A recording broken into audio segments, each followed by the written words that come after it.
Ilustre presidente Ricardo Lewandowski, senhor presidente do Senado Renan Calheiros, senhora presidente afastada Dilma Rousseff. Eu não poderia imaginar, e acredito tampouco Vossa Excelência, que depois de nos despedirmos no último debate presidencial, nos encontraríamos aqui hoje no Senado Federal nessa condição. Digo isso porque, acredite, não ajo hoje com nenhum sentimento de alegria ao questioná-la, mas ajo com o sentimento da mais absoluta responsabilidade que a minha função de senador me obriga a manter. E é exatamente por esse sentimento que começo por fazer algumas referências ao pronunciamento inicial de Vossa Excelência, que por mais de uma vez remonta às eleições de 2014, apontando como causa talvez das dificuldades ou do momento delicado por que passa Vossa Excelência, o inconformismo daquele que Vossa Excelência chamou de derrotado nas eleições presidenciais. Em primeiro lugar, quero dizer, senhora presidente, que não é desonra alguma perder eleições, sobretudo quando se defende ideias e se cumpre a lei. Eu não diria o mesmo de quando se vence as eleições, faltando com a verdade e cometendo ilegalidades. Vossa Excelência aponta para o partido que eu presido, ao culpá-lo pela ação iniciada no Tribunal Superior Eleitoral.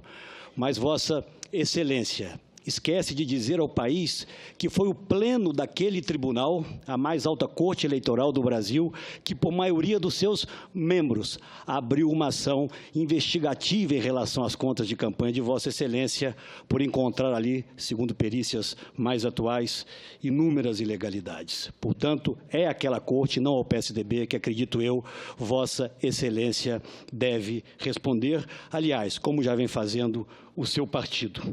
Por outro lado, vejo que Vossa Excelência recorre permanentemente aos votos que recebeu como justificativa para todas as atitudes que tomou. O voto, sabemos todos, senhora presidente, não é um salvo-conduto. Ele é uma delegação que pressupõe deveres e direitos. E o maior dos deveres de quem recebe votos é exatamente o respeito às leis, o respeito à Constituição. Mas eu me permito rapidamente, até nesse passeio pelo retrovisor da história, lembrar-me de 2 ou 3 fatos que possam, de alguma forma, nos trazer ao momento atual. No dia 1º de setembro, há exatos 2 anos atrás, em um debate em uma rede de televisão, perguntei a Vossa Excelência quais medidas Vossa Excelência tomaria para controlar a inflação já renitente naquele instante, apesar dos preços controlados artificialmente pelo governo. Abro aspas para a resposta de Vossa Excelência. A inflação está próxima de 0, mas sempre tem os pessimistas de plantão. E o que ocorreu? Inflação em 2015 de 10,6% e nos últimos 2 meses a de alimento de 16%, retirando aí sim da mesa do trabalhador aqueles pratos de comida que tão competentemente o seu marqueteiro João Santana apresentou ao Brasil.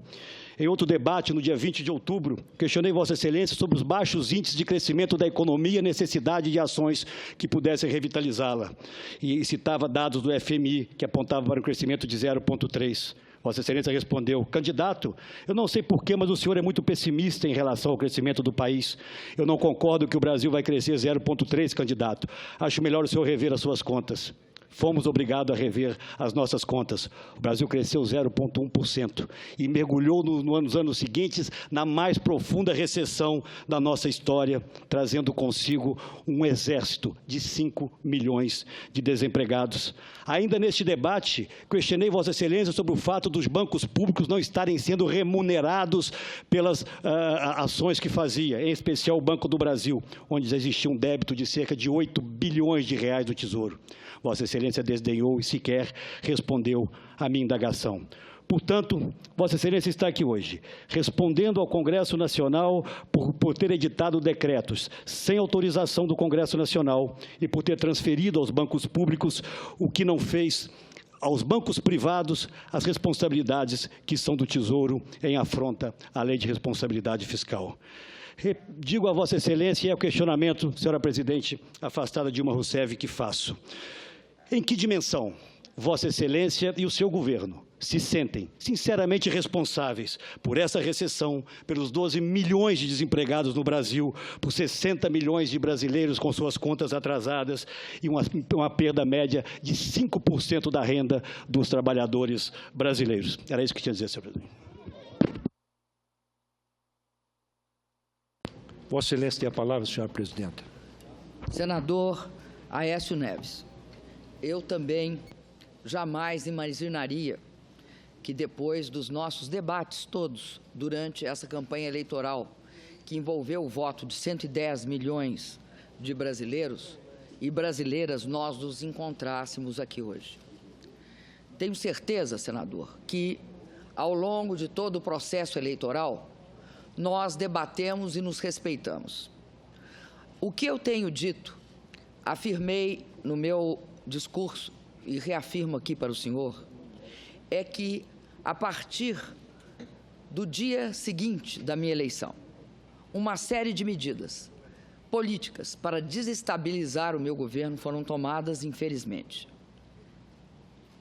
Primeiro, pediu-se a recontagem dos votos.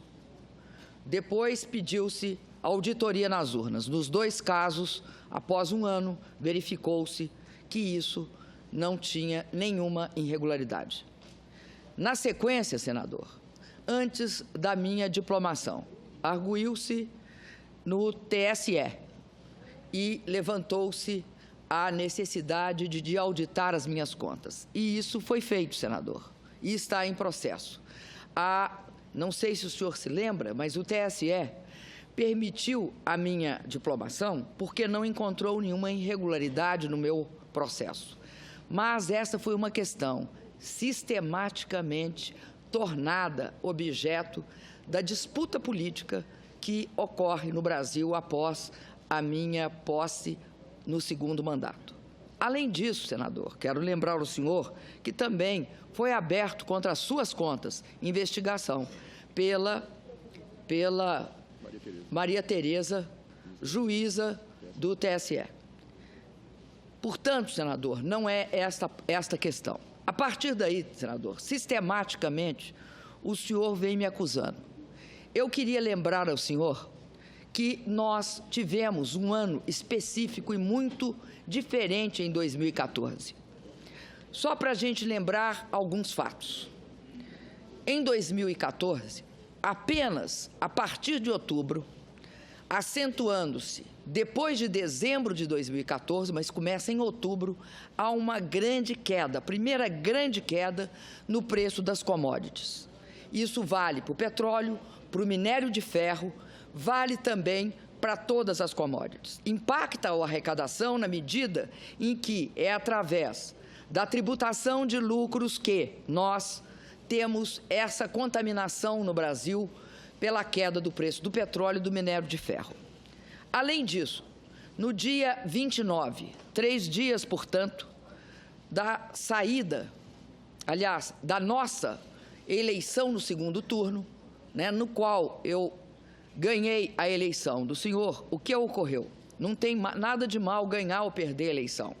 Não tem de mal ganhar e não tem mal perder. Aliás, eu saúdo todos aqueles que participam de eleições diretas, e o senhor é um, e tenho meu maior respeito por isso. Mas, continuando, 3 dias após a minha vitória nas eleições, portanto, eu tive o segundo turno no dia 26, no dia 29, começa o que se chamou tapering, ou seja, a saída dos Estados Unidos da política de expansão fiscal. Qual é a consequência? A consequência é elevação dos juros americanos e desvalorização generalizada das moedas. Este é um processo extremamente comprovável. Por quê? Porque não foi só o real. Foram todas as moedas atingidas, provocando um efeito na inflação via o câmbio desvalorizado. A segunda ação, senador, foi que, não sei se o senhor sabe, mas o período úmido no setor de energia elétrica no nosso país, ele começa entre outubro e vai até abril. Em geral, no caso do Brasil, nós vínhamos de uma situação razoavelmente sob controle. E o que enfrentamos no final deste período úmido no Sudeste? Nós enfrentamos uma das maiores secas, que provocou, como eu já disse antes, por exemplo, a necessidade do contingenciamento da energia da água lá em São Paulo, por meio, inclusive, do fato que chegou-se ao volume, ou seja, um volume menor que o volume mínimo necessário para o abastecimento de água.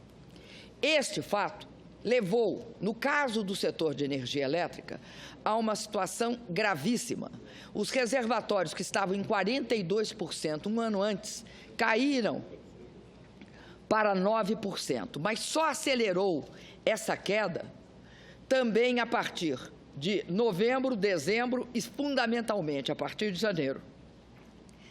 Enfim, todas essas três questões, elas são acentuadas gravemente final de 2014, início de 2015. Para não falar na questão relativa à desaceleração da China, que compromete a todos os países emergentes. Enfim, naquele momento, a crise que tinha sido contornada pelos países emergentes ao longo de 11, 12, 13, 14, inclusive a partir de 9 e 10, elas atingem fortemente os países emergentes. Eu vou lembrar de uma fala do Prêmio Nobel Stiglitz, que diz o seguinte: a crise no Brasil estava precificada, a crise econômica, ela ia ocorrer. O que não estava no cômputo era uma crise política das dimensões que o Brasil enfrentou. E essa crise política, ela se caracteriza pelo seguinte fato: 2 meses após a minha eleição, é pautada a questão do impeachment. É pautada não só pela pauta política da oposição de então, mas também pela pauta jornalística. E esta crise aprofunda de forma acentuada a situação econômica do país também. Ademais, elege-se o senhor Eduardo Cunha, presidente da Câmara de Vereadores, com o apoio da atual situação. Esta eleição do senhor Eduardo Cunha a presidente da Câmara em fevereiro, ela produz uma situação complexa para o meu governo. Essa situação complexa se caracteriza pelo fato de que os projetos que nós enviamos para buscar uma saída fiscal para a nossa situação, e lembrando que nós prevíamos, nós e o mercado, não fomos nós só, nós e o mercado prevíamos que isso, no final de 14, nós íamos ter um crescimento do PIB de 0,8, nós e o mercado. Bom, diante da ação sistemática de praticamente uma ação negativa no sentido de não aprovar as medidas que nós mandamos, ou elas são aprovadas parcialmente ou elas são rejeitadas. Soma-se a isso algo que se chamou pautas-bomba. Não foi eu que botei esse nome, pautas-bomba. Pautas-bomba é algo que a imprensa criou, o nome que se caracterizava pelo fato que, ao invés da gente ter medidas para sanar a questão fiscal, uma vez que caía vertiginosamente a receita, o que se faz é o contrário, aumenta-se a receita. Além disso, quero lembrar que agora, no ano de 2016, isso atinge o clímax.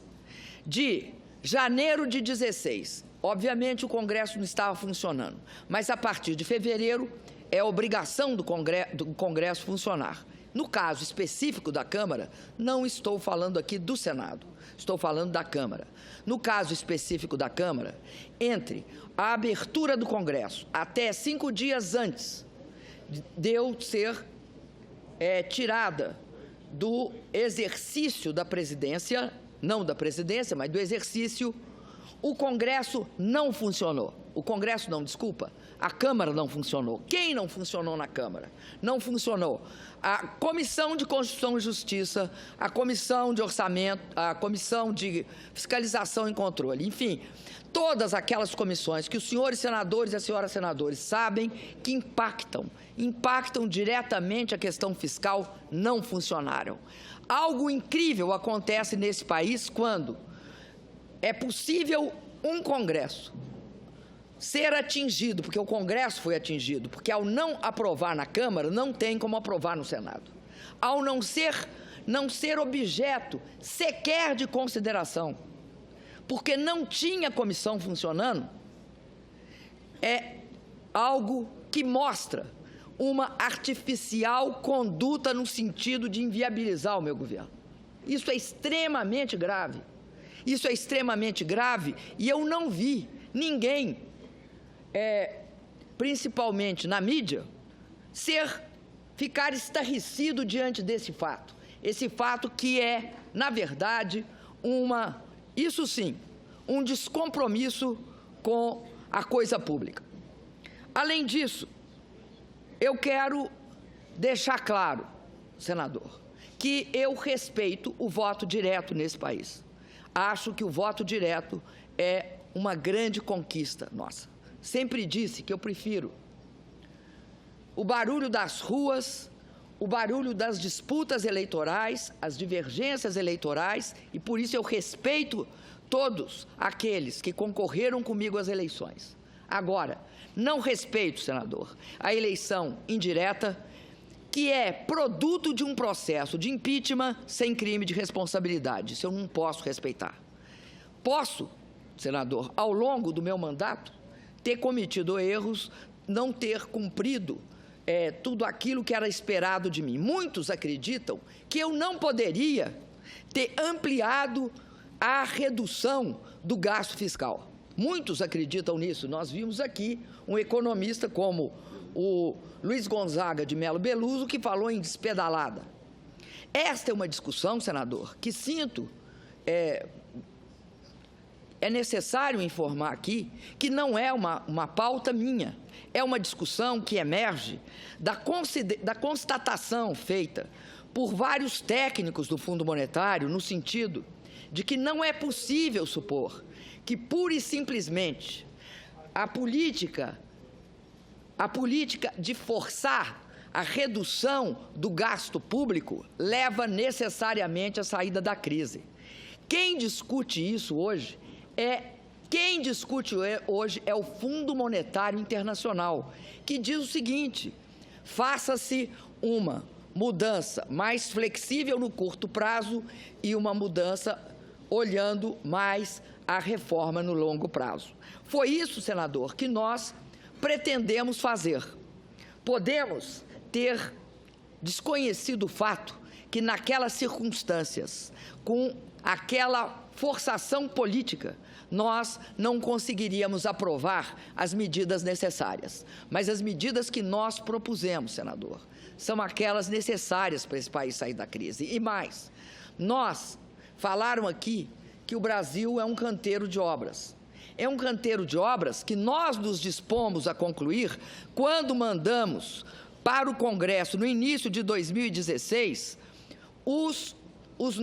as nossas propostas de alteração do resultado primário de 2016. Porque nós achávamos que tratava-se de pagar todas as dívidas. Foi isso que nós propomos. Nós não propomos gastar esse dinheiro no momento de crise em outras coisas. Nós propomos gastar no pagamento dos orçamentos que nós já tínhamos comprometido e que, portanto, tinham sido reduzidos porque a receita tinha caído, o que tornava impossível a execução do orçamento naqueles padrões. Além disso, nós propusemos também um aporte à saúde. Então, tudo isso configura uma situação que eu queria dizer ao senhor. Não acho de maneira alguma que a situação que eu enfrentei, a situação que qualquer presidente da República enfrentará, diante de crises que são cíclicas no mundo atual em relação à economia internacional e não só ao Brasil, que essas flutuações cíclicas podem ser encaradas sem uma cooperação entre os diferentes órgãos do poder. Não podem, senador. E caso se tente, certamente, o 0,8 que nós e o mercado esperávamos no final de 14, quando começa a queda do petróleo, quando começa a saída dos Estados Unidos e a elevação do dólar e a redução do valor do real, nós não podemos aceitar, senador, que se insista e que se faça a política do quanto pior, melhor. Por quê? Porque eu acredito no direito sagrado da oposição defender uma política contrária da situação. Ela deve fazer isso, porque isso faz parte da riqueza democrática. O que ela não pode fazer é em nome do quanto pior, melhor. Impeça o país, com graves consequências para a população, de sair da crise. Isso não é possível. Eu tenho clareza, senador, que uniu-se duas forças diferentes. Uma força que, não sou eu que digo, foram gravados falando isso. Uma força que queria impedir que a sangria continuasse, com uma força que queria impedir que nós saíssemos da crise. É essa a grave situação em que estamos. E não estamos só à frente dos olhos da população brasileira, estamos à frente dos olhos de todo mundo. Muito obrigada, senador. Agradeço ao senhor presidente. Concedo a palavra ao nobre senador Ronaldo Caiado.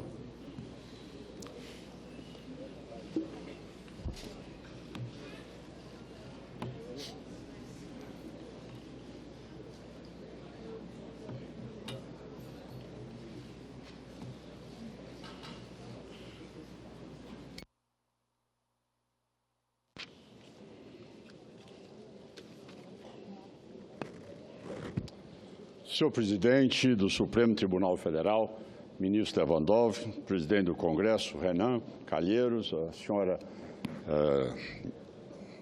presidente afastada Dilma Rousseff, aos meus colegas senadores e senadoras, aos representantes dos movimentos de rua que se fazem aqui presentes. Eu inicio o pronunciamento, a senhora me recorrendo à fala que Vossa Excelência se dirigiu a todos nós aqui no início da sessão. Entre os seus defeitos, Vossa Excelência disse que não está o de quebra de compromisso. Eu pergunto a Vossa Excelência em relação a essa realidade que a senhora iniciou a campanha eleitoral, onde nós tínhamos um processo de inflação patamares do teto, e que nós temos hoje uma inflação de 10,67. Um desemprego que chega hoje a 12 milhões de desempregados. Um PIB de 3,91 positivo, chegando hoje a negativo a 3,85. Eu pergunto a Vossa Excelência, este, por acaso, foi exatamente o discurso de Vossa Excelência para os eleitores? Esse quadro foi desenhado no momento da eleição? Os eleitores teriam votado em Vossa Excelência se eles tivessem a noção que o Brasil caminharia para tudo isso? Quando Vossa Excelência diz que este é um processo que tem muito mais a ver com a crise internacional. Mas como crise internacional, que ela só apareceu no dia 25 de outubro de 2014, depois do segundo turno? Não havia nenhuma previsibilidade, o governo não tinha informação alguma, todo o mercado já sabia. O candidato colocava aquilo a todo momento nos debates. Eu pergunto a Vossa Excelência, neste momento, se trata como sendo uma ação indevida o processo de impeachment, não seria um estelionato eleitoral se dirigir aos eleitores com aquilo que não poderia cumprir? Eu pergunto a Vossa Excelência, quando diz exatamente da situação dos decretos, rapidamente passando por eles, existe a assinatura de Vossa Excelência no decreto, com a data. A senhora não pode tergiversar das respostas, porque as perguntas não foram respondidas até o momento, aonde a prerrogativa de assinar esse decreto, usurpou uma condição que ela é do Congresso Nacional, ou seja, ela jamais poderia ter assinado o decreto sem aprovação do PLN. Nós vamos mais adiante, quando Vossa Excelência diz sobre as pedaladas. Veja bem, isso não é função minha, é função de ministro de Estado. Eu pergunto a Vossa Excelência, que me recorro a um ex-ministro, ao ministro Jacques Wagner, que numa entrevista disse: quem banca a política econômica é a presidente da República. Quem vai bancar a política econômica e quem decide, ouvindo outras pessoas, o ministro é ela. Então, fica claro que a senhora sempre teve o comando da política econômica. Mas um outro ponto que é fundamental, e agora chegando na reta final, é dizer exatamente daquilo em que falam aqui, que, olha, este processo que nós estamos assistindo aqui é um processo que ocorreu das pedaladas, mas isso a presidente não tem noção. É importante o seguinte, que todos prestem atenção. Só o Banco do Brasil, FAT, BNDES e Caixa Econômica não foram pagos semestralmente. Todos os bancos privados foram pagos mensalmente. Todos os bancos privados foram pagos mensalmente. Todos esses bancos praticaram equalização da taxa de juros. Por que a preferência aos privados em detrimento ao público? Por que a preferência aos bancos privados em detrimento aos bancos oficiais?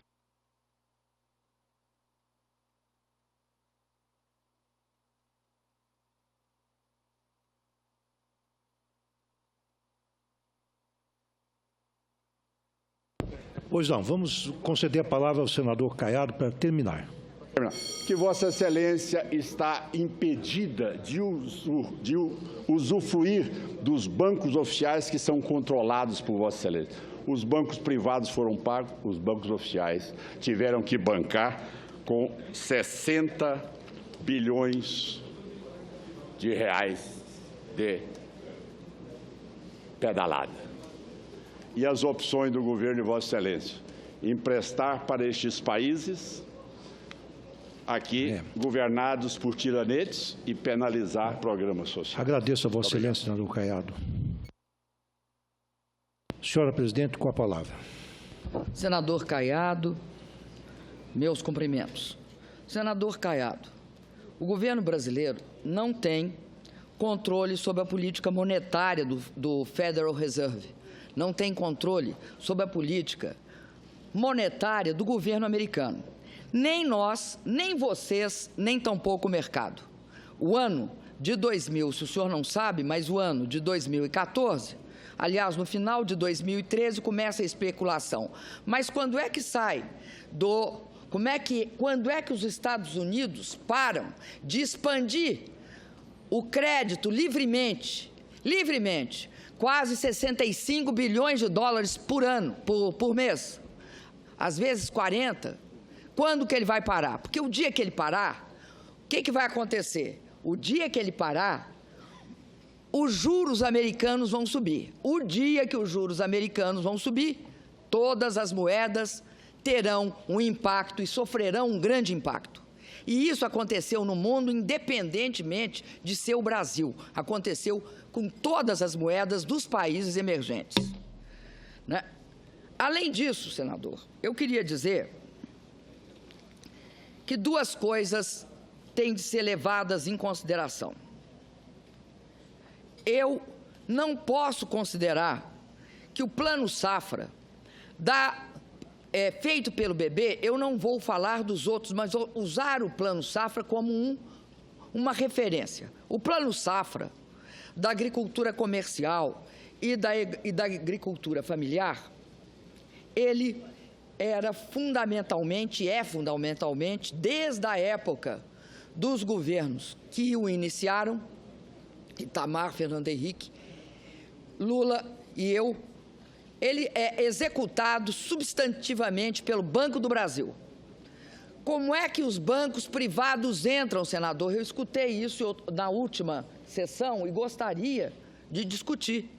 Os bancos privados entram, senador, através... Eu fui perguntar como é que eles entram. Como é que eles entram? Entram 2 bancos cooperativos que têm uma participação menor do que... é bem menor do que 10% no total dos empréstimos. E os demais bancos privados entram via o Banco do Brasil. Então, se o Banco do Brasil quer transferir para algum banco privado a execução de parte, principalmente no que se refere a financiamento do investimento, especificamente de bens de capital, se ele quiser fazer isso, é através dele que o Tesouro se relaciona. O Tesouro não se relaciona diretamente. É diferente do BNDES, que algumas vezes passa, mas mesmo o BNDES passa através dele para os bancos privados. Então, não é possível dizer que nós tivemos um tratamento diferente. O dos bancos cooperativos é muito pequeno, é muito mais fácil de controlar. O pagamento que o Banco do Brasil executa, senador, envolve uma quantidade imensa de operações. São milhares de agricultores, para não dizer milhões de agricultores.